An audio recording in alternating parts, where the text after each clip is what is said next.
الحمد لله نحمده ونصلي ونسلم على رسوله الكريم أما بعد فيقول الله سبحانه وتعالى في القرآن الكريم أعوذ بالله من الشيطان الرجيم بسم الله الرحمن الرحيم وما أرسلناك إلا رحمة للعالمين وقال أيضا وإنك لعلى خلق عظيم وقال أيضا فبما رحمة من الله لنت لهم ولو كنت فظا غليظ القلب لانفضوا من حولك فاعف عنهم واستغفر لهم وشاورهم في الأمر صدق الله العظيم. وقال نبينا محمد صلى الله عليه وسلم إنما بعثت لأتمم مكارم الأخلاق. وقال أنس بن مالك رضي الله تعالى عنه كان رسول الله صلى الله عليه وسلم أحسن الناس وأجود الناس وأشجع الناس. وقال عبد الله بن عمر رضي الله تعالى عنهما ما رأيت أحدا أنجد ولا أجود ولا أشجع من رسول الله صلى الله عليه وسلم. وقالت عائشة رضي الله تعالى عنها كان خلقه القرآن. புகழனைத்தும் அல்லாஹ் சுப்ஹானஹு வ தஆலா ஒருவனுக்கே உரித்தாகும். ஸலாத்தும் ஸலாமும் இறை நபி முஹம்மது ஸல்லல்லாஹு அலைஹி வஸல்லம் அவர்கள் மீதும் அன்னாரின் வாழ்க்கை வழிமுறைகளை அணுவணுவாக எடுத்து நடந்து உலகத்தில் அல்லாஹ்வுடைய ரிதாவை திருப்தியை சந்தோஷத்தை அடைந்து கொண்ட சஹாபாக்கள், தாபிஊன்கள், தபவு தாபிஈன்கள், முஸ்லிம்கள், மூமின்கள் அனைவர்கள் மீதும் உண்டாவதாக. புனித ஜும்மாவுடைய கடமை நிறைவேற்றுவதற்காக அல்லாஹ்வின் வீட்டில் ஒன்று கூடியிருக்கும் அல்லாஹ்வின் நல்லடியார்களே, அருமை இஸ்லாமிய சகோதரர்களே, அல்லாஹ் சுப்ஹானஹு வ தஆலா எவைகளை நமது வாழ்க்கையில் எடுத்து நடக்குமாறு ஏவிருக்கிறானோ அப்படியான அல்லாஹ்வுடைய கட்டளைகளை மதித்து ஏற்று நடக்குமாறும், எவைகளை செய்ய வேண்டாம் என்று தடுத்திருக்கிறானோ ஹராமாக்கி இருக்கிறானோ அப்படியான அல்லாஹ் தடுத்த அல்லாஹ் வெறுக்கின்ற விடயங்களை முற்றுமுழுதாக தவிர்ந்து தக்வாவுடன் வாழுமாறு அடியனையும் உங்களையும் நான் தக்வாவின் மூலம் வஸீயத் செய்து கொள்கிறேன். இத்தகுல்லாஹ ஹைசுமா குன்தும். ஹிஜ்ரி 1447 ஆண்டின் ரபியுல் அவ்வல் மாதத்தின் 2வது ஜும்மாவுடைய கடமை நிறைவேற்றுவதற்காக நாம் ஒன்று கூடி இருக்கிறோம். அன்பானவர்களே, பேசப்படுகின்ற விடயங்களை உற்சாகமாக தூக்கம் விழித்து உள்ளத்தை திறந்து செவிமடுக்கின்ற பொழுது நமக்கு தேவையான நம்முடைய உள்ளத்திலே இருக்கக்கூடிய எதிர்பார்ப்பான விடயங்கள் கூட அல்லாஹ்வின் கிருபையினால் அல்லாஹ் என் மூலம் பேச வைக்கலாம். அன்பானவர்களே, உலகத்தில் வாழ்ந்து வஃபாத்தாகிய மனிதர்களிலே உள்ளும் புறமும், உள்ரங்கமும் வெளிரங்கமும் மிக விரிவாக விசாலமாக அழகாக வர்ணிக்கப்பட்ட ஒரு மாமனிதர் தான், உத்தமர் தான் முஹம்மது ஸல்லல்லாஹு அலைஹி வஸல்லம். அல்லாஹ் கண்ணியப்படுத்தி இருக்கிறான். அல்லாஹ் அதிகமாக புகழ்ந்து பாராட்டி குர்ஆனிலே பேசுகிறான். அல்லாஹ் எந்த அளவு கண்ணியப்படுத்தி இருக்கிறான், யா முஹம்மது என்ற வார்த்தையை கூட அல்லாஹ் பாவிக்கவில்லை. முஹம்மதே, யா ஐயுஹன் நபி, நபியே, யா ஐயுஹர் ரசூல், ரசூலே, இப்படியான கண்ணியமான வார்த்தைகளை தான் அல்லாஹ் முஹம்மது ஸல்லல்லாஹு அலைஹி வஸல்லம் அவர்களுக்கு குர்ஆனிலே பயன்படுத்தி இருக்கிறான். அன்பானவர்களே, எந்த அளவு அல்லாஹ் வர்ணித்திருக்கிறான். பெரும்பாலும் முஹம்மது ஸல்லல்லாஹு அலைஹி வஸல்லம் பிரதான உறுப்புகள் எல்லாம் குர்ஆனிலே சொல்லப்பட்டிருக்கிறது. முகம், கது நரா தகல்லுப வஜ்ஹிக பிஸ்ஸமா என்ற ஆயத்திலே வஜ்ஹ் முகம் சொல்லப்பட்டிருக்கிறது. அலம் நஷ்ரஹ் லக ஸத்ரக் என்ற அந்த சூறாவின் முதலாவது ஆயத்தில் உங்களுடைய நெஞ்சை உங்களுடைய இருதயத்தை நாங்கள் விசாலமாக்கினோம் என்று சதர் சொல்லப்பட்டிருக்கிறது. அலா கல்பிக், உள்ளத்திலே, உங்களுடைய உள்ளத்திலே குர்ஆனை இறக்கினோம். ஜிப்ரீல் அலைஹிஸ்ஸலாம் உங்களுடைய உள்ளத்திலே குர்ஆனை கொண்டு வந்து இறக்கினார்கள், ஓதி காட்டினார்கள் என்று அல்லாஹ் நபியுடைய உள்ளத்தை சொல்கிறான். அதே போன்று கண்ணியமானவர்களே, உள்ளத்தில் இருக்கின்ற சிந்தனா சக்தியை, அதை ஃபுஆத் என்ற ஒரு வார்த்தை பாவிப்பார்கள், அதுவும் உள்ளத்துடைய ஒரு அர்த்தம்.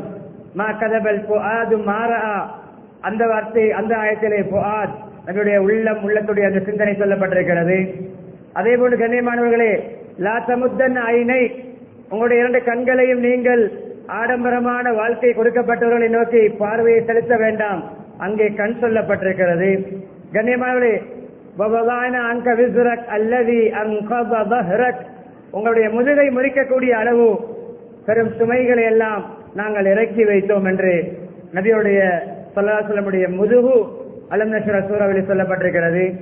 அதே போன்று கண்ணியமானவர்களே, லா தஜால் யதக மக்லூலா, உங்களுடைய கையை செலவழிக்காமல் கஞ்சத்தனம் காட்டி இறுக்கிக் கொள்ள வேண்டாம், பொத்திக் கொள்ள வேண்டாம். உங்களுடைய கையை நீங்கள் செலவழிக்காமல் தடுத்துக் கொள்ள வேண்டாம். முஹம்மது ஸல்லல்லாஹு அலைஹி வஸல்லம் கை சொல்லப்பட்டிருக்கிறது. கண்ணியமானவர்களே, வைஸபித் அக்தாமக்கும் என்ற பன்மையான சொல்லிலே முஹம்மது ஸல்லல்லாஹு அலைஹி வஸல்லம் கால் பாதங்கள் சொல்லப்பட்டிருக்கின்றன. அன்பானவர்களே, இப்படி முஹம்மது ஸல்லல்லாஹு அலைஹி வஸல்லம் அவர்களுடைய உடல் அங்கங்கள், அவயங்கள் எல்லாம் குர்ஆனிலே மிக தெளிவாக அல்லாஹ் பிரஸ்தாபித்திருக்கிறான். வேறு யாருடைய உறுப்புகளும் இந்த அளவு தெளிவாக பேசப்படவில்லை. அதேபோல குணங்கள் ஏராளமாக பல குர்ஆன் வசனங்களிலே பேசப்பட்டாலும் ஒரு வசனம் சகல நற்குணங்களையும் பொதிந்த ஒரு வசனமாக அமைந்திருக்கிறது. وَإِنَّكَ لَعَلَى خُلُقٍ عَظِيمٍ, நீங்கள் நற்குண சீடர், நீங்கள் நற்குணம் உள்ளவர், மகத்தான பண்பாடுள்ளவர். அன்பானவர்களே, அதே போன்று ஒரு மனிதனுடைய உடல் உறுப்புகள் பிறரால், மனிதர்களால், அவருடைய கூட்டத்தாரால், சமுதாயத்தால் வர்ணிக்கப்பட்ட எந்த நபியும் எந்த ரசூலும் கிடையாது முஹம்மது ஸல்லல்லாஹு அலைஹி வஸல்லம் அவர்களை தவிர. உச்சந்தலை முதல் உள்ளங்கால் வரைக்கும் அழகாக வர்ணிக்கப்பட்டிருக்கிறது. உச்சந்தலையிலிருந்து உள்ளங்கால் வரைக்கும், தொப்புளுக்கும் முழங்காலுக்கும் இடைப்பட்ட அவுரத்துடைய பகுதியை தவிர மற்ற எல்லாமே சஹாபாக்கள் மூலம் வர்ணிக்கப்பட்டிருக்கிறது. எப்படி முடி வாருவார்கள், எப்படி முடி வளர்ப்பார்கள், எப்படி முடி வெட்டுவார்கள், இரண்டாக பிரித்து வாருவார்கள். உச்சந்தலை நடுவில் ஒரு கோடு இருக்கும், பிரித்து வாருவார்கள். ஒரு பகுதியை வெட்டி மறுபகுதியை வெட்டாமல் விடுவது அனுமதிக்கப்பட்ட ஒரு முடிவெட்டு முறை அல்ல, ஹேர் ஸ்டைல் அல்ல. முஹம்மது ஸல்லல்லாஹு அலைஹி வஸல்லம் அவர்கள் பெரும்பாலும் காது சோனை வரைக்கும் அதிகமாக முடி வளர்த்திருப்பார்கள். அதைவிட கூடுவது குறைவு, இடைக்கிடையே போருடைய காரணங்களினால் கூடும் என்றால் காது சோனை வரைக்கும் தான் முஹம்மது ஸல்லல்லாஹு அலைஹி வஸல்லம் முடி ஒரே லெவலிலே இருக்கும். ஒரு பகுதியை வலித்து மறுபகுதியை வளர்ப்பது முஹம்மது ஸல்லல்லாஹு அலைஹி வஸல்லம் தடுத்த ஒரு முறையாக இருக்கிறது. தலையை பற்றி சொல்லப்பட்டிருக்கிறது. உடம்புக்கு ஏற்றவாறு நல்ல பருமனான பெரிய தலையாக இருக்கும், நெற்றி விசாலமானதாக இருக்கும், நெற்றி பொட்டு ஒரு வகையான இலகுவான முடி முளைத்த ஒரு பிரகாசம் உள்ளதாக இருக்கும். அதே போன்று கண்ணியமானவர்களே, புருவம் சொல்லப்பட்டிருக்கிறது. புருவம் போ போன்று, வில்லு போன்று வளைந்ததாக இருக்கும். அதே போன்று இமை சொல்லப்பட்டிருக்கிறது. இமை நல்ல அடர்த்தியான முடிவுள்ள, நல்ல முடிவுள்ள இமையாக இருக்கும். அதே போன்று மீமியுல் அன்ஸ், மூக்கு வர்ணிக்கப்பட்டிருக்கிறது. அரபியிலே மீம் எழுதும் பொழுது எப்படி எழுதுவோமோ, மீமுடைய அந்த தலைப்பகுதி நபியுடைய மூக்குடைய முற்பகுதியும், அந்த மீமுடைய கோட்டு பகுதி, அந்த நேரான கோடு மூக்குடைய மேல் பகுதியும் மீம் போன்ற மூக்கு. நூனியுல் ஃபம், நூன் போன்ற வாய். அரபியிலே நூன் எழுதுவோம், ஹாஃப் சேக்கலாக இருக்கும், அரை வட்டம். அந்த அரை வட்ட வடிவில் வாய் இருக்கும். அன்பானவர்களே, மீசையை கத்தரிப்பார்கள், மீசையை குறைப்பார்கள், தாடியை வளர்ப்பார்கள். அன்பானவர்களே, முகம் கன்னம் நல்ல விசாலமானதாக இருக்கும், கன்னம் மிருதுவானதாக இருக்கும். அதே போன்று கண்ணியமானவர்களே, எப்பயும் முகத்திலே ஒரு புன்னகை, சிரித்த முகத்தோடு புன்னகையோடு அவருடைய முகம் இலங்கிக் கொண்டிருக்கும். பற்கள் அடுக்கி வைக்கப்பட்ட அடுக்கி வைக்கப்பட்ட முத்துக்கள் போன்றிருக்கும். சிரித்தார்கள் என்றால் முத்துக்கள் சிதறுவது போன்றிருக்கும். முகம் வட்ட வடிவிலாக இருக்கும்.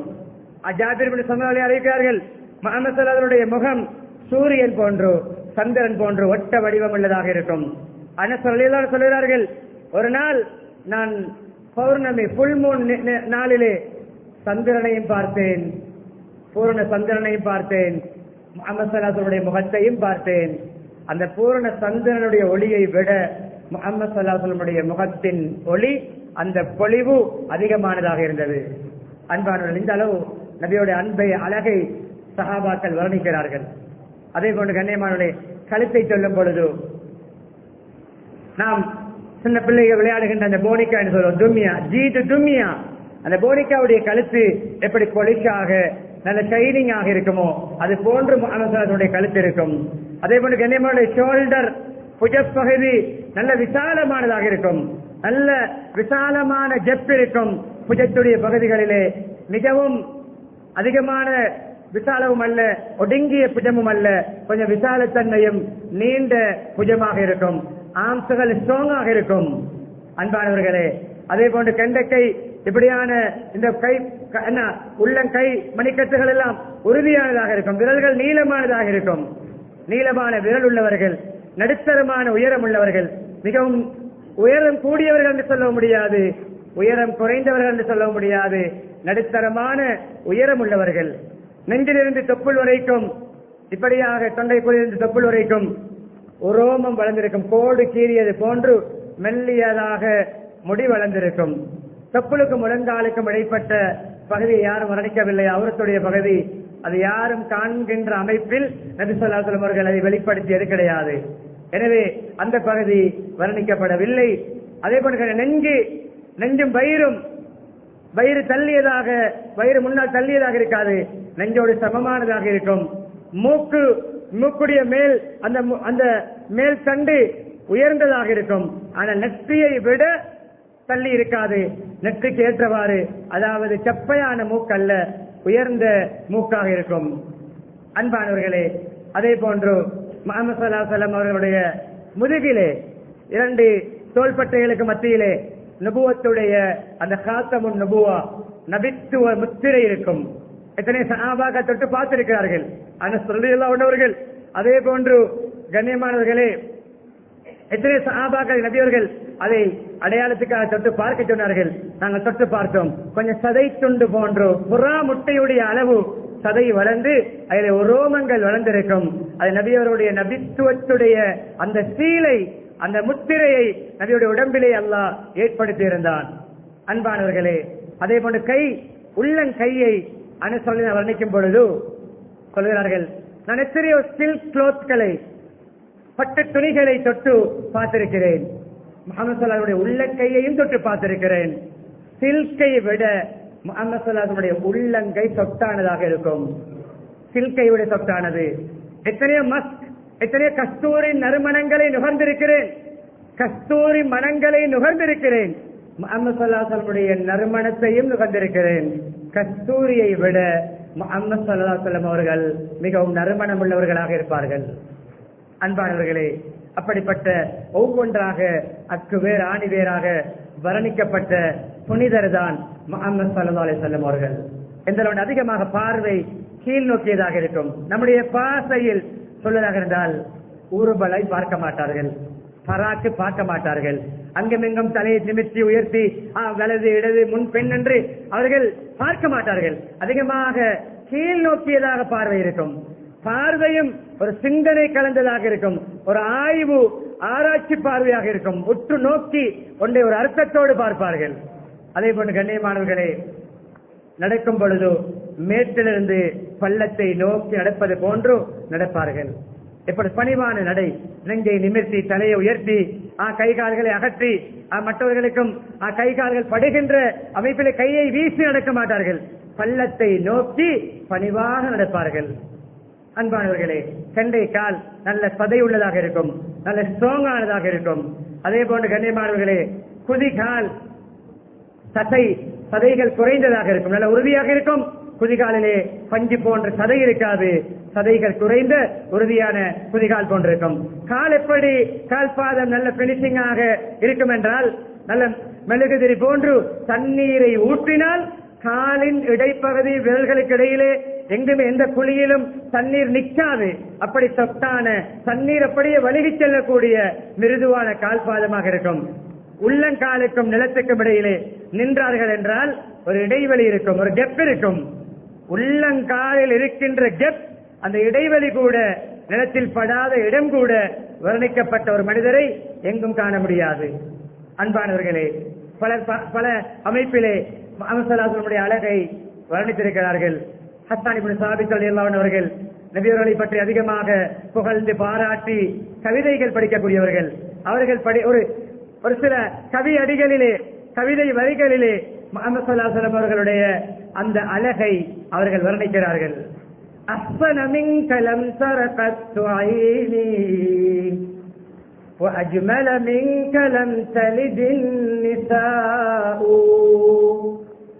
உங்களை விட அழகான ஒருவரை என்னுடைய கண்கள் கண்டது கிடையாது.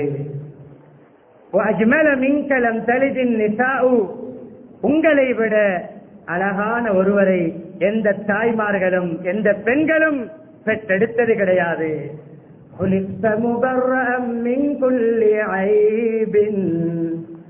அனைத்து குறைகளை விட்டும், படைப்பில் எந்த குறையும் இல்லாமல் நீங்கள் படைக்கப்பட்டிருக்கிறீர்கள்.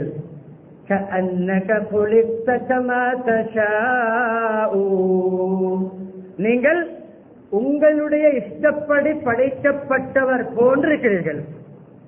நீங்கள் விரும்பிய தோற்றத்தில் உங்களை அல்லாஹ் படைத்தது போன்று எனக்கு தோன்றுகிறது. ஹஸ்ஸான் இப்னு சாபித் ரலியல்லாஹு அன்ஹு அவருடைய அழகான வரிகள். அன்பானவர்களே, பல சஹாபாக்கள் வர்ணித்திருக்கிறார்கள். இதன் சுருக்கமான வர்ணனைகள், அவருடைய படைகோலங்கள். அடுத்திருக்கிற இரண்டாவது பகுதி குணங்கள். வெளிரங்கத்தையும் நபியுடைய சுன்னத்துகளை நாங்கள் ஹயாத்தாக்க வேண்டும். வெளிரங்கத்தில் என்னென்ன அடையாளங்கள் முஹம்மது ஸல்லல்லாஹு அலைஹி வஸல்லம் அடையாளங்கள் இருந்ததோ அதை நாங்கள் உயிர்ப்பிக்க வேண்டும், வாழ்க்கையிலே பிரதிபலிக்க செய்ய வேண்டும். மிக முக்கியமானது முஹம்மது ஸல்லல்லாஹு அலைஹி வஸல்லம் குணம். கண்ணியமானவர்களே, 23 வருட காலத்திலே 1.25 லட்சம் நல்ல சிறந்த உன்னதமான பண்பாட்டு ரீதியாக உயர்ந்த மனிதர்களை உருவாக்குவதற்கு முஹம்மது ஸல்லல்லாஹு அலைஹி வஸல்லம் அவர்கள் பாவித்தது அவருடைய பண்பாடு, குணம், அவருடைய அஹ்லாக். அன்பான எதிரிகள் கூட உங்களுடைய முகம் எனக்கு வெறுப்பான முகமாக இருந்தது என்று கூறியவர்கள் கூட எனக்கு மிக ஃபேவரிட்டான ஒரு மனிதராக நீங்கள் மாறிவிட்டீர்கள் என்று கூறுகின்ற அளவுக்கு நபியுடைய அஹ்லாக். அப்படியான ஒரு மனிதர் தான் யமாமாவுடைய தலைவர் சுமாமா. யமாமா என்றவருடைய தலைவர் எங்கு கண்டாலும் என்னுடைய கதையை முடிக்க வேண்டும் என்று லிஸ்டில் போடப்பட்டவர். எங்கு கண்டாலும் என்னுடைய கதையை முடிக்கலாம். இஸ்லாத்துடைய விரோதி, கைது செய்யப்பட்டார். மஸ்ஜிதுடைய சூழ்நிலை கட்டப்பட்டார்.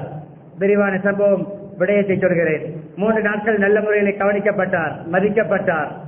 எந்த அநியாயங்களோ எந்த சித்திரவதைகளோ எந்த தண்டனைகளோ கொடுக்கப்பட்ட சிறை கைதி மஸ்ஜிதுடைய சூழ்நிலை கட்டப்படுகிறார்.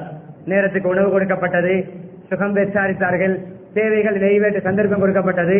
3 நாட்களுக்கு பின்னால் கண்ணியமானவர்களே அவிழ்த்து விட சொன்னார்கள். 3 நாட்கள் மஸ்ஜிதுடைய சூழல், சஹாபாக்களுடைய பண்பாடு, நபியருடைய இபாதத், அஹ்லாக், குணங்களை பார்த்தார். 3வது நாள் அவிழ்த்து விடப்படுகிறது. குளிப்பதற்கான இடத்தை கேட்டார். குளித்து விட்டு வந்து முஹம்மது ஸல்லல்லாஹு அலைஹி வஸல்லம் வந்து நீட்டுங்கள் கையை நீட்டினார்கள். கை மீது கை வைத்து கலிமா சொல்கிறார். சுமாமா அன்று வரைக்கும் இஸ்லாத்துடைய விரோதி, அல்லாஹ்வுடைய விரோதி. கண்ணியமுடைய 3 நாட்கள் தான் நபியருடைய சஹாபாக்களுடைய அந்த சூழலிலே இருந்தார். அவர் 4வது நாள் அல்லது 3வது நாள் கலிமா சொல்கிறார். சொல்லிவிட்டு சொல்கிறார், எனக்கு உலகத்திலே என்னுடைய கண்ணுக்கு காட்ட இயலாத முகம் உங்களுடைய முகமாக இருந்தது. எனக்கு உங்களுடைய கண்ணாலே காட்ட இயலாது. நபியர்களை பார்த்து சொல்கிறார், மிக வெறுப்பான முகம் உங்களுடைய முகம். இன்றிலிருந்து எனக்கு மிக ஃபேவரிட்டான முகம் உங்களுடைய முகம். 3 நாட்கள் தான் பழகினார். 3 நாட்கள் தான் நபியுடைய சூழல். நபியர்கள் உள்ளத்தை வென்றார்கள். பண்பு கண்ணியமானே, 20, 30, 40 வருடங்களாக நம்மோடு வாழ்கின்ற மனைவியுடைய உள்ளத்தை வெல்லாமல் வாழ்கிறோம் என்றால், கணவனுடைய உள்ளத்தை மனைவி வெல்லாமல் வாழ்கிறார் என்றால், 20, 25 வருடமாக நம்மிடத்திலே ஒரு பிற மத சகோதரர் வேலை செய்கிறார், டிரைவராக இருக்கிறார், நம்முடைய ஆபீஸ்ல இருக்கிறார். நாம் இன்னும் அவருடைய உள்ளத்தை வெல்லவில்லை. 30 வருடங்களாக நாம் வெல்லவில்லை. நம்முடைய பண்பாட்டு வீழ்ச்சி, குணத்துடைய அந்த என சீர்கட்ட நிலைமை, இஸ்லாத்தை பற்றி வெறுத்த நிலைமையில் தான் எத்தனை பேர் வாழ்ந்து கொண்டிருக்கிறார்கள். 3 நாட்கள் தான் இருந்தார், அவர் சஹாபியாக மாறினார், ரலியல்லாஹு அன்ஹு என்று சொல்லி துஆ செய்யப்படக்கூடியவராக மாறினார். அன்பானவர்களே, யாரையுமே கவரக்கூடிய குணம். ஒரு தடவை நபியுடைய சபைக்கு வந்து சென்றால் அவர் போய் சொல்வார், நபி அவர்கள் என்னைத்தான் மிகவும் கண்ணியப்படுத்துகிறார்கள், எல்லோரையும் மதிப்பார்கள், எல்லோருடனும் சகஜமாக பழகுவார்கள். எவ்வளவு அந்தஸ்து எவ்வளவு மதிப்பு இருந்தும் சமூகத்திலே ஒவ்வொருவருக்கும் உரிய அந்தஸ்துகளை கொடுத்து பணிவென்ற ஆயுதத்தை, பணிவென்ற தன்மையை விட்டுக் கொடுப்போம், மதிப்பு மரியாதை என்ற அந்த பண்பாட்டின் மூலம் உள்ளங்களை வென்றார்கள். அன்பானவர்களே, எத்தனையோ நிகழ்வுகளை நாம் கேட்கிறோம். நம்முடைய வாழ்க்கையில் ஒரு மாற்றம் ஏற்பட வேண்டும். இப்படிப்பட்ட ஒரு சமூகத்தை உருவாக்கினார்கள். பெரும்பாலும் மதீனாவுடைய 10 வருடங்கள் தான், மக்காவுடைய 13 வருடங்களில் அந்த அளவுக்கு முன்னேற்றங்கள் கிடையாது. சோதனையான சிரமமான காலம், நெருக்கடியான காலம். மதீனாவுடைய 10 வருடங்கள், நபித்துவத்துடைய இறுதி 10 வருடங்களில் தான் இப்படிப்பட்ட ஒரு சமூகத்தை உருவாக்கினார்கள். எல்லோரும் சிறுவர்களை மதித்தார்கள், கண்ணியப்படுத்தினார்கள், அன்பு செலுத்தினார்கள். சின்ன பிள்ளைகளை கண்டால் கூட சலாம் சொல்லுவார்கள், தலையை தடவி பரக்கத்துக்காக துஆ செய்வார்கள். சின்ன குழந்தைகள் அங்கமிங்கு கையை பிடித்து ஓடியாடி விளையாடுவார்கள், சின்னவர்களோடு சேர்ந்து விளையாடி கொண்டிருப்பார்கள். தொழுகையிலே கண்ணியமானவர்களே, தொழுவித்துக் கொண்டிருக்கும் பொழுதோ பேர குழந்தைகள் மேலே ஏறி விளையாடுவார்கள். சில வேளை சுஜூதை நீட்டுவார்கள், சுஜூது நீண்டு செல்லும். கேட்பார்கள், இத்தனை ரக்காத்திலே இந்த சுஜூதை நீட்டினீர்களே, ஏன் காரணம்? என்னுடைய பேர குழந்தை என்னுடைய முதுகின் மீது ஏறி விளையாடி கொண்டிருந்தது, அந்த குழந்தை தானாக இறங்கும் வரைக்கும் சுஜூதை நீட்டிக் கொண்டிருந்தேன். மிம்பரில் குத்துபா செய்யும் பொழுது பேர குழந்தை ஹசன் ஹுசைன் ஓடியாடி விளையாடி கொண்டிருப்பார்கள். குத்துபாவை இடையிலே நிறுத்திவிட்டு இறங்கி வந்து அந்த குழந்தைகளை தூக்கி அப்படியே மிம்பரிலே பக்கத்தில் உட்கார வைத்துவிட்டு குத்துபாவை தொடருவார்கள். சின்ன குழந்தைகளோடு அன்பாக நடந்தார்கள். யாரோ ஒருவருடைய குழந்தை முஹம்மது புனிதமான ஆடையில் மடியிலே உட்கார்ந்து சிறுநீர் கழிக்கிறது. அந்த பெற்றோருக்கு ஏசவில்லை, கடிந்து கொள்ளவில்லை. ஏன்னா உங்களுக்கு பிள்ளைகளை சுத்தமான நிலைமை கொண்டு வர தெரியாத, நான் சுத்தமாகவெல்லாம் இருக்க வேண்டும், ஏசவில்லை. அன்பானவர்களே, சிறுநீர் கழித்த அந்த குழந்தையுடைய நிகழ்வு எப்படி முடிகிறது? சின்ன குழந்தைகளுடைய சிறுநீரை எப்படி சுத்தம் செய்வதென்ற பாடத்தை சமூகத்துக்கு நடத்துகிறார்கள். கண்ணியமானவர்களே, இதுதான் நபிகளுடைய அணுகுமுறை. பிள்ளைகளோட அன்பு, பிள்ளைகளுக்கு என்ன துஆ, பிள்ளைகளுக்காக வேண்டி நல்ல புத்திமதிகள் இறக்கமாக சொல்வார்கள். சஹனில் ஒரு சின்ன குழந்தை உமர் பின் அபி சலமா சாப்பிடுகிறார், ரலியல்லாஹு அன்ஹு. சின்ன வயதில் சாப்பிடும் பொழுது 2 கைகளால் சாப்பிடுகிறார், பிஸ்மி சொல்லாமல் சாப்பிடுகிறார். அங்குமிங்கும் சஹனிலே கையை போட்டு சுற்றி வளைத்து சாப்பிடுகிறார். 3 தவறுகளை கண்டவர்கள் தன்னுடைய சஹனில் ஒரு சின்ன குழந்தையை உட்கார வைத்து சாப்பிட வைக்கிறார்கள். யார் ஒருவருடைய குழந்தை. இந்த பிள்ளையுடைய 3 தவறுகளை கண்டு அன்பானவர்களே சொன்னார்கள், யா குலாம், என்ன சொல்லி, நம்முடைய பாணியில் என்னுடைய பிள்ளைக்கு ஒழுக்கம் தெரியாத, சபை ஒழுக்கம் தெரியாது, நம்முடைய பிள்ளைகளை நாம் ஒதுக்குவோம், இவனை தனியே பிளேட்ல போட்டு கொடுங்க, இவனை ஒதுக்குங்க, இவனுக்கு சபையில் என்ன தெரியாது. அப்படி அல்ல கண்ணியமானவர்களே. சிறுவர்களுடைய வயதுக்கு ஏற்றவாறு குறைபாடுகள், தவறுகள், விளையாட்டு புத்திகளை செய்யும் பொழுது அழகாக திருத்த வேண்டும். சொன்னார்கள், யா குலாம், குலாம் என்றால் ராஜாவே, செல்லமே, செல்ல குழந்தையே, சம்மில்லா, பிஸ்மி சொல்லி சாப்பிடுங்க. வக்குல் பி யமீனிக், இப்படி வலது கையால் சாப்பிடுங்கள். வக்குல் மிம்மா யலீக், உங்களுடைய பக்கத்திலே சாப்பிடுங்கள். சகனிலே சாப்பிடும் பொழுது மற்றவருடைய இடத்துக்கெல்லாம் நீங்கள் கைகளை போட்டு சாப்பிடாமல் உங்களுடைய பகுதியில் இருக்கின்ற சாப்பாட்டை சாப்பிடுங்கள்.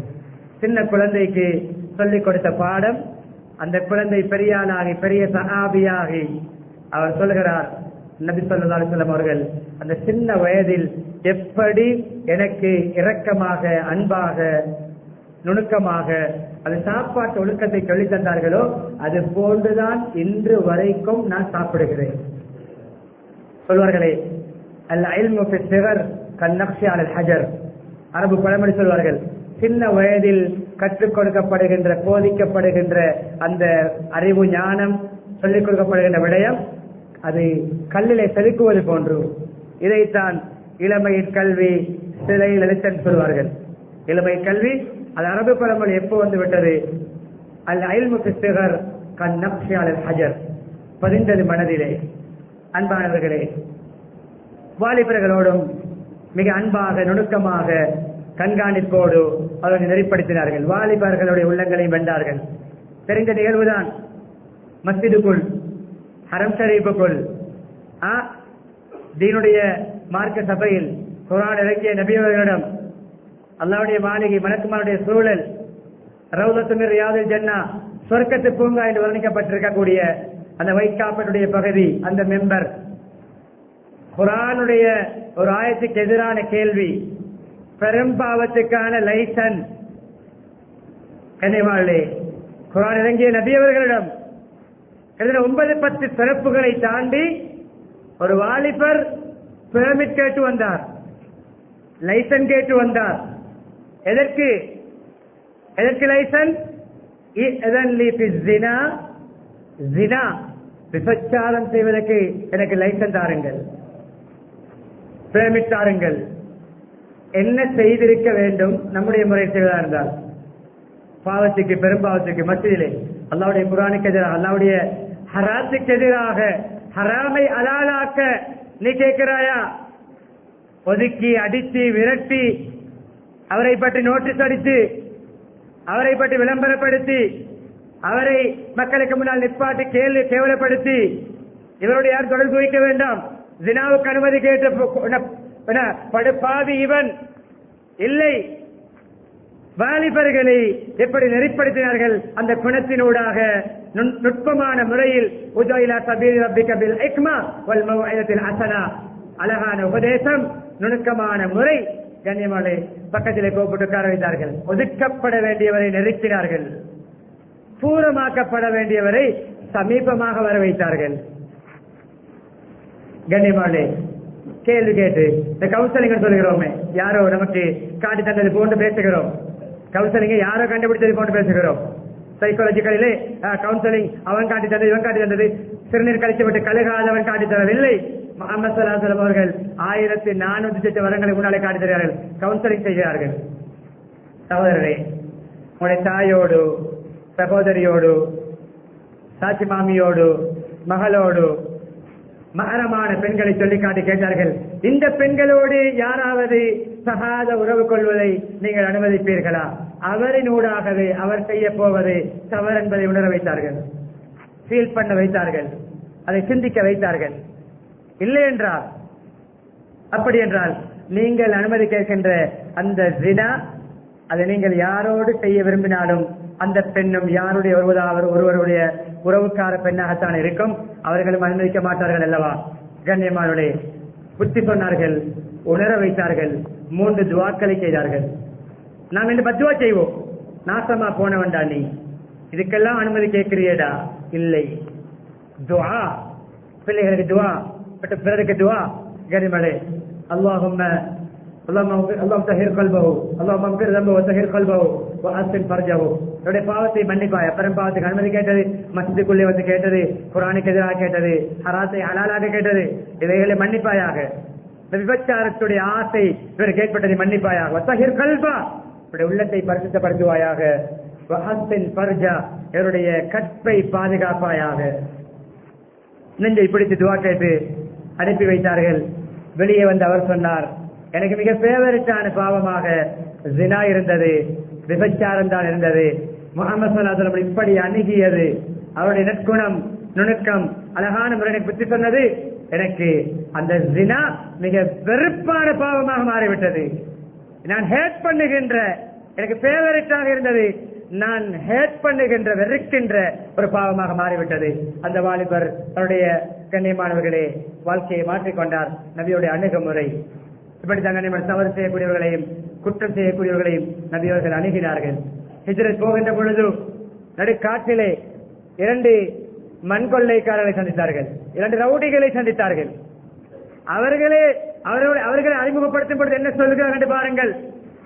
என்ன சந்தித்த பொழுது அவர்கள் திருடர்கள், ரவுடிகள், செல்கின்றவர்களை கொலை செய்து பொருட்களை திருடக்கூடிய அந்த பழக்கமுள்ளவர்கள், ஊரால் ஒதுக்கப்பட்டு ஒதுங்கி காட்டிலே வாழ்கிறார்கள்.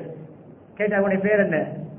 அவர்கள் நமது முகானானி, நாங்கள் இருவரும் கீழ்சாதிகள், கேவலமானவர்கள், சமூகத்தில் ஒதுக்கப்பட்டவர்கள். அவருடைய பேரே சொல்லவில்லை, அவர்கள் அவருடைய அந்த பட்ட பேரு சொல்ற, நாங்கள் கேவலமான கீழ்சாதிகள், என்ன சொன்னாங்க தெரியுமா?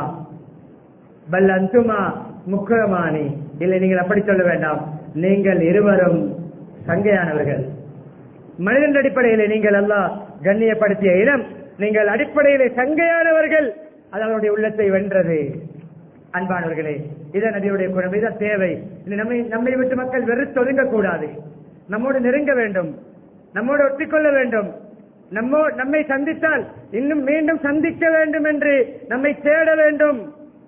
நம்முடைய ஊருக்கு நம்முடைய அல்லாஹ்வுக்கு வந்தால் முதலாவது நம்மை விசாரிக்க வேண்டும். நம்முடைய ஊரால் ஒருவருக்கு சந்தித்தால் அவரை சந்தித்தவுடன் அடுத்து ஞாபகம் வர வேண்டும் நாம். அப்படிப்பட்ட குணம் இந்த ரபியுல் அவ்வலினூடாக நம்முடைய வாழ்க்கையில் பிரதிபலிக்க வேண்டும். அன்பானவர்களே, எப்பொழுதுமே எல்லோருடனும் கண்ணியமாக பழகக்கூடியவர்கள். யாரும் கூப்பிட்டால் முழுமையாக திரும்பி பார்ப்பார்கள்.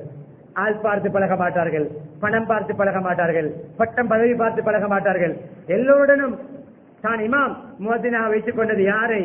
அந்த ஹபஷாவை, எத்தியோப்பியாவை சேர்ந்த பிலால் ரலியல்லாஹு அன்ஹு. ஒரு அடிமையாக இருந்து விற்கப்பட்டு அபூபக்கர் மூலம் உரிமையிடப்பட்ட ஒரு அடிமை, ஒரு கருப்பு நிற மனிதர் கண்ணியமான ஒரு பொறுப்பை கொடுத்து தன்னுடைய முன்னும் பின்னும் வலம் வரக்கூடிய மனிதராக பிலால் ரலியல்லாஹு அன்ஹு அவர்களை வைத்துக் கொண்டார்கள்.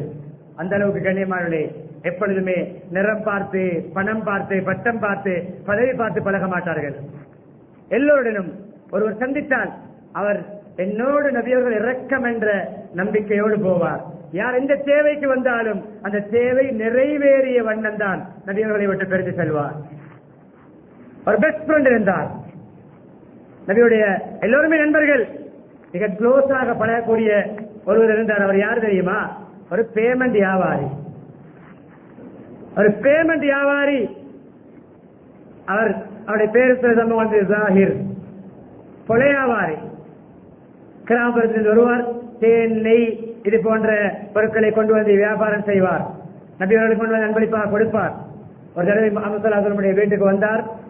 நபி அவர்கள் ஸல்லல்லாஹு அலைஹி வஸல்லம் வீட்டில் இருக்கவில்லை, கொலைக்கு போய்விட்டார். கொலை வியாபாரம் செய்து கொண்டிருக்கிறார். வீட்டுக்கு நபி அவர்கள் வந்தார்கள், கேட்டார்கள். மனைவி சொன்னார்கள், இப்படி ஜாஹிர் வந்தார் உங்களை தேடி. கண்ணியமானே, நம்மை தேடி வந்தவர். நமக்கு ஒரு 3-4 மிஸ்கோல் வந்திருக்கிறது. உதாரணமாக மிஸ்கோல்களை பார்ப்போம். எந்த மிஸ்கோலை முதலாவது டயல் பண்ணுவோம் அல்லது சில மிஸ்கோல்களை நாங்கள் இக்னோர் பண்ணி விடுவோம். ஆள் பார்த்து தான் டயல் பண்ணுவோம். ஒரு உதாரணம், நம்முடைய அந்த பணிவும் பெருமையும் அதை வைத்து முடிவு செய்யலாம்.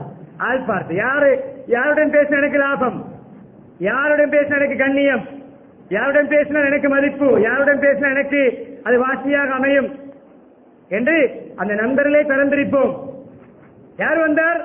ஜாஹிர் உங்களை தேடி வந்தார். அப்படியா? இருக்கவில்லை. அவருடைய தட்டுக்கு தேடி போனார்கள். பணிவு. ஜாஹிருடைய அந்த சந்தை வியாபாரம் செய்கின்ற அந்த தட்டுக்கு தேடி போய் விளையா ஜோக் பண்ணுகிறார்கள். பின்னால் போய் கண்ணை பற்றிக் கொள்கிறார்கள். பேமெண்ட் வியாபாரியோடு பெஸ்ட் ஃப்ரெண்டாக இருந்தார்கள். பணிவு. கண்ணை பற்றிக் கொண்டு யார் என்று கேட்கிறார்கள். கொண்டை மாற்றி அவருக்கு விளங்கியது நபியோட ஸல்லல்லாஹு அந்த நறுமணம், அந்த உடம்பு, அந்த மிருதுவான கை. அவர் அப்படியே தெரியாதது போல் நடத்திக் கொண்டிருந்தார். ஏன்? நபி அவர்களுடைய நெஞ்சு என்னுடைய முதுகோடு பட்டுக் கொண்டிருக்கட்டும், நபியுடைய கை என்னுடைய முகத்தில் இருக்கட்டும். இந்த அடிமையை நான் விற்க போகிறேன், யார் வாங்குவது? ஜோக் பண்ணுகிறார்கள். இந்த அடிமையை விற்கிறேன். அந்த சந்தை தட்டிலே அவரை விற்பதாக சொல்கிறார்கள் ஜோக்குக்கு. அவர் சொன்னார், யார் சொல்லலாம், இந்த சீப்பான மனிதரை யார் பணம் கொடுத்து வாங்குவார்கள்? நான் தான் சீப்பானவனே, என்னை பணம் கொடுத்து வாங்குவார்கள். சொன்னார்கள் ஸல்லல்லாஹு அலைஹி வஸல்லம், இல்லை, நீ மக்களுடைய பார்வையில் சாதாரண ஒரு தொழிலாளியா இருக்கலாம், ஒரு சாதாரண வியாபாரியாக, தட்டு ஒரு கொலை வியாபாரியாக இருக்கலாம். நீ அல்லாஹ்வுடைய பார்வையில் பெருமதியானவன். அந்த நீ அல்லாஹ்வுடைய பார்வையில் பெருமதியானவன். சகோதரரே, என்னுடைய ஈமான் இருக்கிறது, தக்வா இருக்கிறது, என்னுடைய சஹாபியாக இருக்கிறாய், நீ அல்லாஹ்வுடைய பாதையில் பெருமதியானவன். அன்பான பேசிக்கொண்டே போகலாம். எல்லோருடன் அன்பாக, பணிவாக, கனிவாக, ஐநகலால குலத்தின் அதை நற்குண சீடர் அகிலத்தாருக்கு அருளாக அனுப்பியிருக்கிறோம். அல்லாஹ் சொல்லுவதற்கு இணங்க பதிமா ரஹ்மத்தின் அல்லாஹ்வின் தலவும் மிருதுவாக, கைண்டாக, சொத்தாக மக்களோடு பணிவாக நடந்து கொள்கிறீர்கள். கடின சித்தம் உள்ளவராக, கல்நஞ்சம் உள்ளவராக இருந்தால் மக்கள் எல்லாம் உங்களை விட்டு மிரண்டு ஓடி இருப்பார்கள். உங்களை விட்டு ஒதுங்கி இருப்பார்கள். எனவே நீங்கள் மக்களோடு மசூரா பண்ணுங்கள், இஸ்திக்ஃபார் செய்யுங்கள், துஆ செய்யுங்கள் என்று அல்லாஹ் சொல்லுகிறான். இறுதியாக உடனே ஏனைய படைப்போடைய உதாரணம் முடித்து ரஹ்மத், அன்பானவர்களை மனிதர்களுக்கு மாத்திரம் அல்ல, ஏனைய படைப்பினங்களுக்கும் ரஹ்மத்து தான். ஏனைய படைப்பினங்களோடும் அன்புதான். ஏனைய படைப்பினங்கள் கூட நபியருடைய தன்னுடைய பிரச்சனைகளை முறையிட்டனர். 2 நிகழ்வுகளோடு முடிக்கிறேன். ஒரு தோட்டத்துக்கு சென்றார்கள். ஒரு ஒட்டகம் அதனுடைய பாசையில் கண்ணால் கண்ணீர் வடிகிறது. நபியவர்கள் ஏதோ உரையாடுகிறது. நபியர் காதை கொடுத்து கேட்கிற நபியர்கள் அல்லாஹ் அந்த பாசையை விளங்க வைத்தான். அது கண்ணீர் வடித்துக் கொண்டு ஏதோ தலையை ஆட்டி ஆட்டி முணுமுணுக்கிறது. பேசி முடித்தவுடன் சொன்னார்கள், யார் இந்த ஒட்டகத்துடைய சொந்தக்காரன்? அன்சாரி சஹாபி நான் என்றார். இங்க வா அன்சாரி வாலிபர், என்ன நீ ஹார்ட் ஒர்க் வாங்குகிறாயாம், பாரமான வேலைகளை இந்த ஒட்டகத்துக்கு நீ வாங்குகிறாயாம், ஒட்டகத்திடம் சரியாக தின்ன கொடுப்பதில்லையாமே, நீ தீனி போடுவதில்லையாமே. அன்பானவர்களே, உடனே எச்சரித்தார்கள், அல்லாஹ்வுடைய இந்த வாய் பேச முடியாத இந்த மிருகங்களுடைய விடயத்திலே அல்லாஹ்வை பயந்து கொள்ளுங்கள். அன்பானவர்களே, ஒரு ஈச்சமர குச்சியோட அன்பு செலுத்தியவர்கள் தான் அந்த ஸல்லல்லாஹு அலைஹி வஸல்லம்.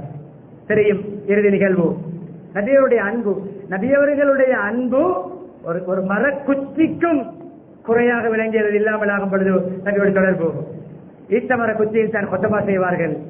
நிறைய கடையில் மரத்தை வெட்டி வைத்து அதுபோன்று ஈச்சமர குச்சி. ஒரு பெண் ஒரு பர்னிச்சர் ஃபேக்டரி வைத்திருக்கக்கூடிய மரத்தளபாடங்கள் செய்யக்கூடிய ஒரு பெண் உரிமையாளர் வந்து அனுமதி கேட்டு புதிய மிம்பர் செய்து கொடுத்தார். புதிய மிம்பரிலே முதலாவது கொத்துபா ஈச்சமர குச்சி ஓரத்தில் இருக்கிறது. மிம்பரில் ஏறி கொத்துபாவை ஆரம்பிக்கிறார்கள். கொத்துபாவை புதிய மிம்பரிலே ஆரம்பித்து கொஞ்ச நேரம் போகும் பொழுது சின்ன குழந்தை ஒன்று தேம்பி தேம்பி அழுவது போன்ற ஒரு சத்தம் வருகிறது. இன்னொரு கருத்திலே பிரக்னத்தான கற்பிணி ஒட்டகம் முணுமுணுத்து அந்த வருத்தத்தால் அழுவது போன்ற ஒரு ஓசை வருகிறது. குழந்தைகள் யாரும் அளவில்லை, சபையில் இருக்கின்ற மனிதர்கள் யாரும் அளவில்லை, காது கொடுக்கிறார்கள். அந்த ஈச்சமர குச்சியிலிருந்து அந்த அழுகை சத்தம் வருகிறது. கீழே இறங்கி செல்கிறார்கள். இறங்கி சென்று அந்த ஈச்சமர குச்சியை கட்டி தழுவுகிறார்கள், அணைக்கிறார்கள். கொஞ்சம் கொஞ்சமாக சின்ன குழந்தை அழுகையை நிறுத்துவது போன்று அந்த ஈச்சமர குச்சி அழுகையை நிறுத்தியது. ஒரு கருத்திலே அந்த ஈச்சமர குச்சியையும் புதிய மிம்பரோடு அட்டாச் பண்ண சொன்னார்கள். அல்ல அந்த புதிய மிம்பருக்கு கீழே அதையும் புதைக்க சொன்னார்கள். தான் கொத்துபா செய்கின்ற இடத்தில் அதுவும் இருக்கட்டும் என்றார்கள். தன் மீது ஏறி கொத்துபா செய்த நபியவர்களுடைய அன்பு முஹப்பத், அந்த ஹுப்பு அந்த ஈச்சமர குச்சியிலேயே பிரதிபலித்ததென்றால் இதுதான் ரஹ்மத்துல் லில் ஆலமீன், அகிலத்தாருக்கு அருள். எனவே கண்ணியமானவர்களே, பேசப்பட்ட விடயங்களை வாழ்நாளிலே நம்முடைய பண்பாடுகளிலே பிரதிபலிக்க செய்வோம். உள்ரங்கம் வெளிரங்கம் அனைத்தையும் முஹம்மது ஸல்லல்லாஹு அலைஹி வஸல்லம் வெளிரங்கத்துக்கும் உள்ரங்கத்துக்கும் தோதுவாக மாற்றுவதற்கு முயற்சி செய்வோம். எல்லாம் அல்லாஹ் சுப்ஹானஹு வ தஆலா முஹம்மது ஸல்லல்லாஹு அலைஹி வஸல்லம் வெளிரங்க உள்ரங்க சிறப்புகளை தன்மைகளை நம்முடைய வாழ்க்கையிலே பிரதிபலிக்க செய்வானாக. எங்களுடைய பாவங்களை மன்னித்தருள்வாயாக, எங்களுடைய பெற்றோருடைய பாவங்களை மன்னித்தருள்வாயாக, மனை மக்களுடைய பாவங்களை மன்னித்தருள்வாயாக, சகோதரருடைய பாவங்களை மன்னித்தருள்வாயாக, உற்றார் உறவினுடைய பாவங்களை மன்னித்தருள்வாயாக, பூரா முஸ்லீம்கள் மோமின்கள் அனைவருடைய பாவங்களை மன்னித்தருள்வாயாக, உண்மையான ஈமானை தருவாயாக, இஸ்லாமிய பண்புகளை தருவாயாக, நல்ல குணங்களை தருவாயாக. முஹம்மது ஸல்லல்லாஹு அலைஹி வஸல்லம் பிறந்து வஃபாத்தாகிய மாதத்தில் இருக்கிறோம் யா அல்லாஹ், வசந்தமான காலத்தில் இருக்கிறோம் யா அல்லாஹ். நம்முடைய வாழ்க்கையை வசந்தமாக்குவாயாக, செழிப்பாக்குவாயாக, ஒளிமயமாக்குவாயாக. நம்முடைய உள்ரங்க வெளிரங்கம் அனைத்தையும் நல்ல நறுமணம் ஆக்குவாயாக, நற்குணம் சார்ந்ததாக்குவாயாக. மக்கள் எங்களோடு அண்டி பழகின்ற அளவுக்கு நம்முடைய குணங்களை சீராக்குவாயாக. நம்மை வெறுக்கின்ற குணங்களை நம்மை விட்டு இல்லாமல் ஆக்குவாயாக. மிருதுத்தன்மையை தருவாயாக, பணிவை தருவாயாக, பிறரை மதிக்கின்ற பண்பை தருவாயாக, சமத்துவமாக எல்லோரும் பழகக்கூடிய பண்பை தருவாயாக, எல்லோருடைய தேவையை நிறைவேற்றி கொடுக்கின்ற பக்குவத்தை தருவாயாக, எல்லோரும் நல்ல சிரித்த முகத்தோடு பழகுகின்ற அந்த சிரித்த முக பொலிவை தருவாயாக. ஈமாவுடன் வாழ்ந்து கலிமாவுடன் மரணித்து நபி ஸல்லல்லாஹு அலைஹி வஸல்லம் ஷஃபாஅத்தை பெற்று ஜன்னத்துல் ஃபிர்தௌஸிலே முஹம்மது ஸல்லல்லாஹு அலைஹி வஸல்லம் குடியிருக்க கிருபை செய்வாயாக. வ ஆகிர் தாவானா அனில் ஹம்துலில்லாஹி ரப்பில் ஆலமீன்.